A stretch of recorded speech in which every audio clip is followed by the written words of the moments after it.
Ever since I could remember, Tisha B'Av, at least here at MJE, I literally always begin with the same line. I always acknowledge how difficult it is to relate to Tisha B'Av. If you're a modern Jew, you grew up in the United States, you're blessed to live in freedom and prosperity, very difficult to relate to the destruction of our ancient temples, to the Crusades, Inquisition, even the Holocaust. October 7th changed all of that. The first time in our generation, we all have a personal connection to Tisha B'Av.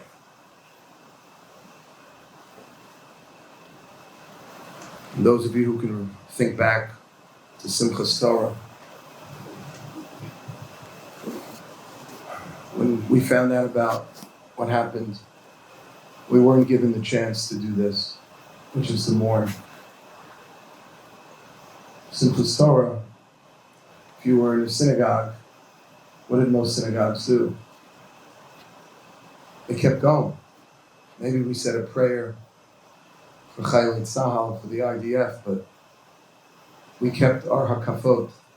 We kept singing and dancing.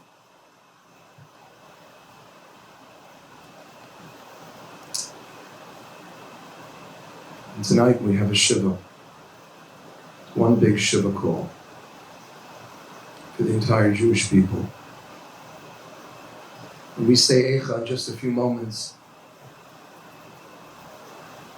the book written by Jeremiah, the prophet who witnessed the destruction of the first temple, we will only be asking Eicha, how could this have happened? How could God have allowed our ancient temples to be destroyed? The first temple by the Babylonians, the second by the Romans.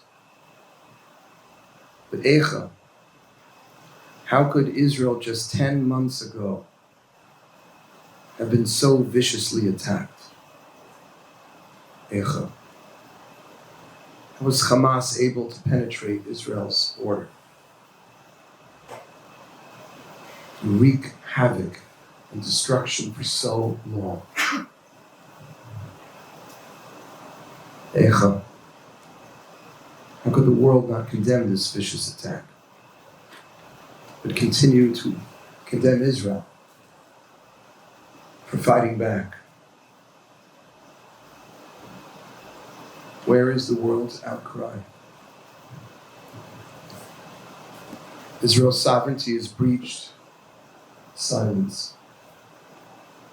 The most basic of human rights are violated. Nobody says anything.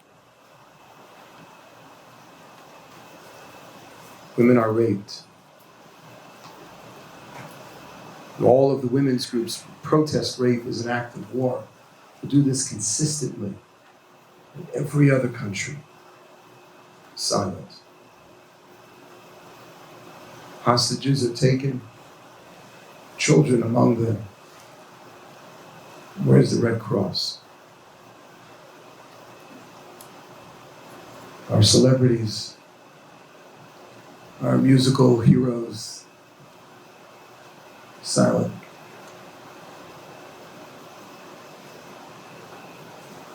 You put up a sign in the face of a child who's been taken from her parents. Signs are pulled down.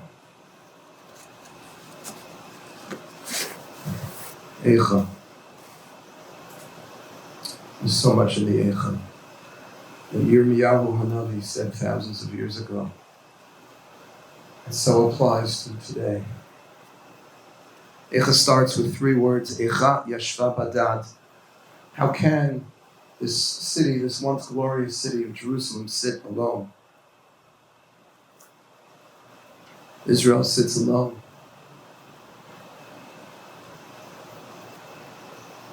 She's also alone, parts of her in a physical sense. Much of the north of Israel is bereft of its people, the first time in its history.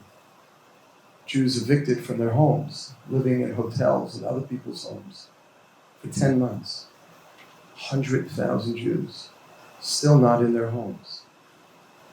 In the second chapter, Jeremiah tells us, Shachvu la'aretz chutzot na'ar v'zaken.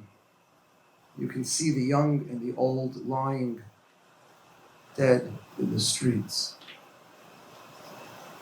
You think of the image of the roads outside of the Nova Festival. The streets outside Kibbutz Be'eri, all those bodies strewn on the road, young and old, just living their lives. Some of whom had opened their homes to Gazans, taken advantage of, and the soldiers, the bodies of the soldiers who fell protecting those kibbutzim.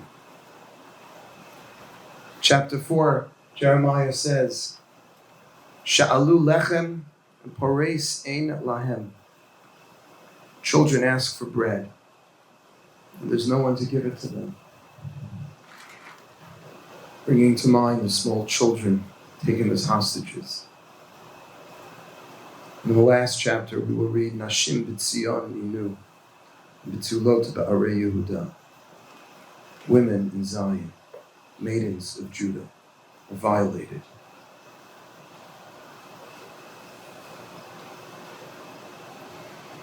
You need to be a student of Jewish history to just even fathom what happened.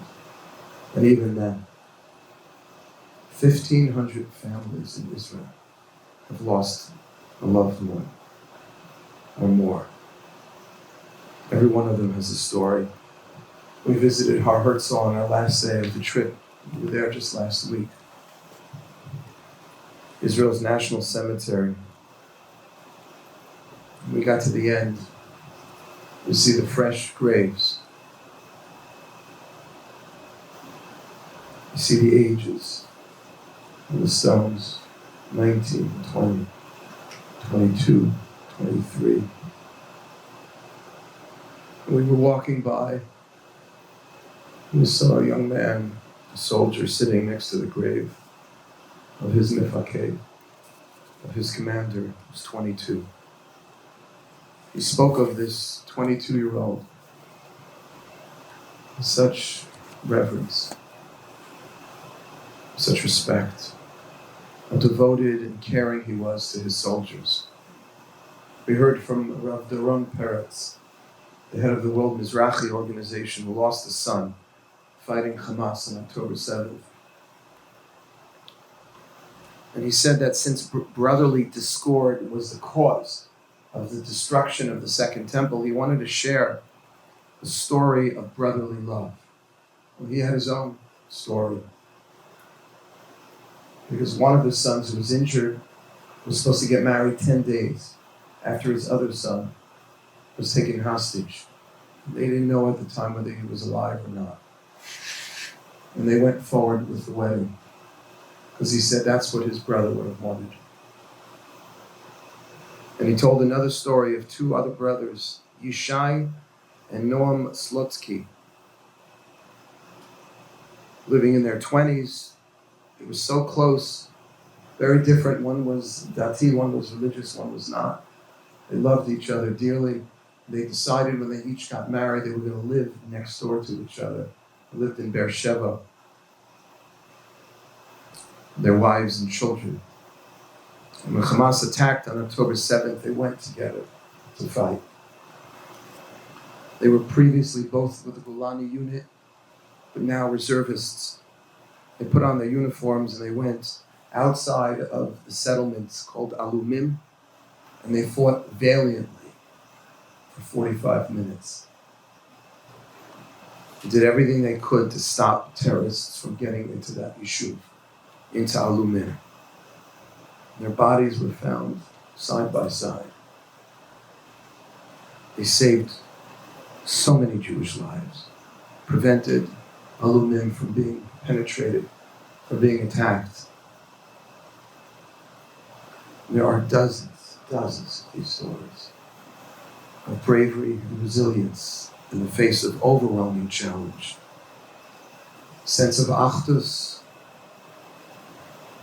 of unity, Jews from all walks of life working together to defeat this common enemy.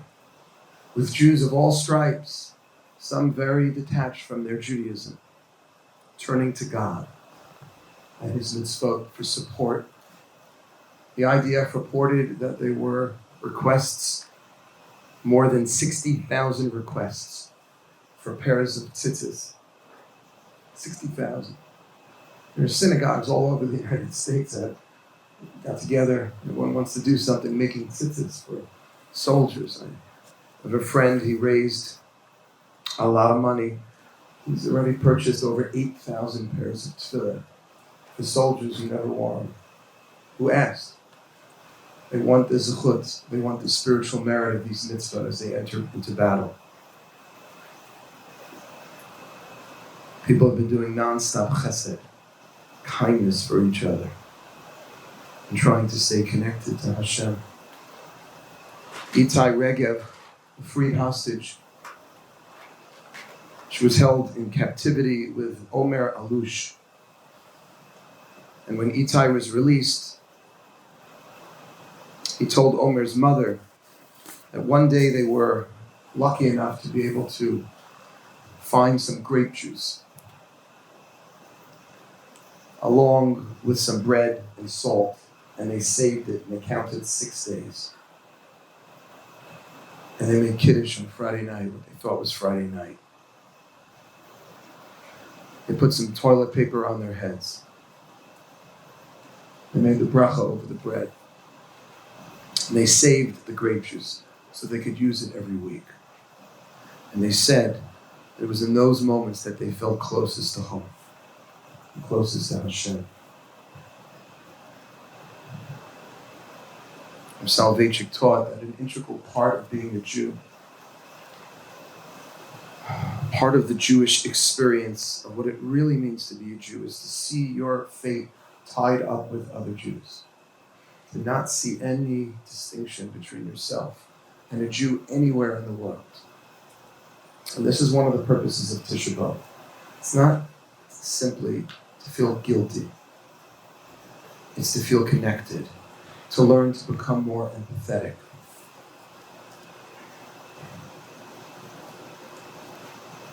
To sit and to cry over every Jewish life that was taken on and since October 7th.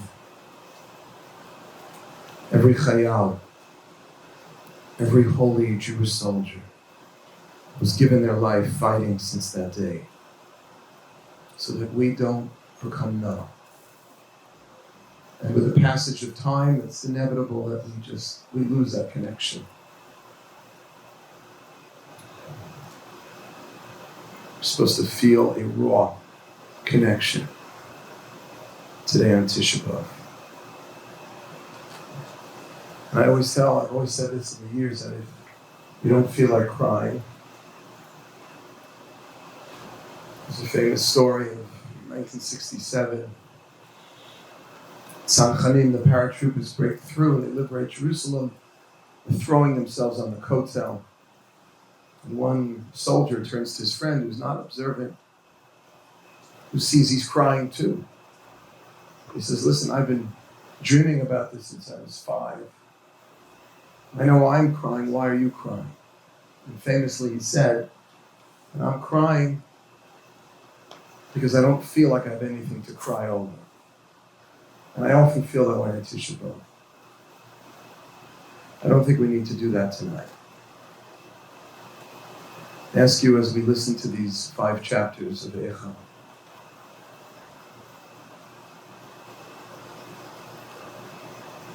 to conjure up some of the images that we would prefer not to think about.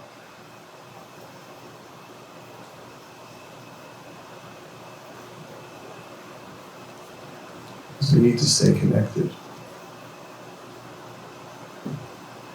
We need to remember that we are one people, and that we have to remain unified if we're going to prevail, not only against our enemies, but if we're going to become worthy of the sacrifice of these great soldiers and ultimately of God's redemption on this day.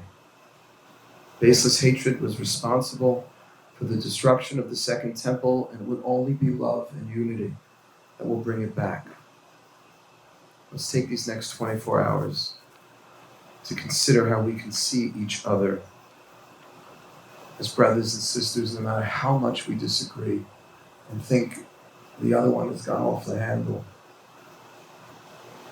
To feel a sense of connectedness, to consider what we can do to bring more of Hashem into our lives and into this world. Remember, all of this has happened because of what the sages refer to as Siluk Hashchina, the removal of God's presence.